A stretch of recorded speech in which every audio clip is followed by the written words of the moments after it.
చంద్రబాబు నాయుడు గారు అసలు నేను మిమ్మల్ని తిడదామని అనుకోవట్లేదు. కానీ ఇప్పుడు మీరు ఇచ్చిన స్టేట్మెంటు నా బ్లడ్ బాయిల్ అయిపోతుంది. దేవుడు మిమ్మల్ని క్షమించడు.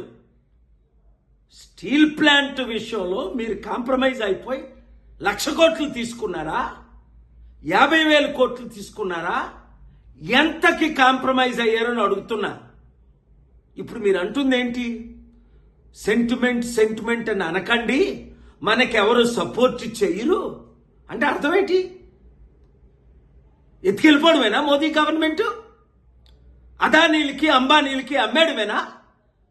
8 లక్షల కోట్ల విలువైన స్టీల్ ప్లాంట్ని మీ 3 పార్టీలు అమ్మిస్తే ఏప్రిల్ 25ని ఏపీ హైకోర్టుకి వెళ్ళి జడ్జి శేషయ్య గారు ముందు ఆర్గ్యూ చేసి స్టేటస్ కో తీసుకొచ్చాను అమ్మకుంటా.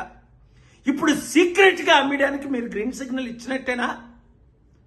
ఎలక్షన్ ముందేమన్నారు? స్టీల్ ప్లాంట్ని కాపాడుకుందామని 100 సార్లు అన్నారు. ఇప్పుడేమంటున్నారు?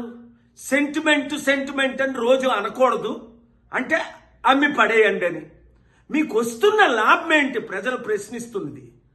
మీకు ఎంత డీల్ సెటిల్ అయింది? ఒక్క స్టీల్ ప్లాంట్ ఆదాయమే మన ఆంధ్రప్రదేశ్ అప్పుని 10 సంవత్సరాల్లో తీర్చుతుంది. లేదా అమ్మేద్దామా? 8 లక్షల కోట్లు నేను బేరం పెడతాను. 33,000 ఎకరాలు మొత్తం, ఎకరం 30 కోట్లు, 9 లక్షల కోట్లు విలువైనది. ఏంటిది? మీరు ఇంత కాంప్రమైజ్ అయిపోతారా? ఈ వయసులో మీకు డబ్బుడు అమ్ముడుపోయారా? లేదా జైల్లో పెడతారని అమ్ముడుపోయారా? లేదా మీ కొడుకు మంచి భవిష్యత్తు ఇద్దామని అమ్ముడుపోయారా? లేదా ఏడి పవన్ కళ్యాణ్ ఏం చేస్తున్నారు? ఎంతకాలం మా విశాఖ ప్రజల్ని మీరు మోసం చేస్తారు?